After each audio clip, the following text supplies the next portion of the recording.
কি জানো এটা কি? আলু। এটা তোমরা খাও? জি। এটা খাইলে কি উপকার করতে পারবা? আমি কিন্তু খাইতেছি। আয়রন। Iron, good. দেখছেন নি? আর কি এটার মধ্যে কি থাকে? খাইছো গেলে জীবনে? খাইছি। যারা ভিডিও দেখছেন ছোটবেলা কি আপনি গেলে খাইছেন বা গ্রামে গেলে খান?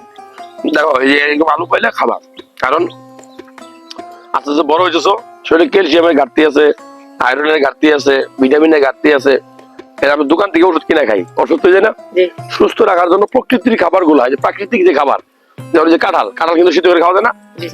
তারপরে ধরো যে কচু শাক খাওয়া যায় না? এখানে তো প্রচুর আয়রন থাকে, এটাতেও প্রচুর আয়রন থাকে, জিঙ্ক থাকে, ক্যালসিয়াম থাকে।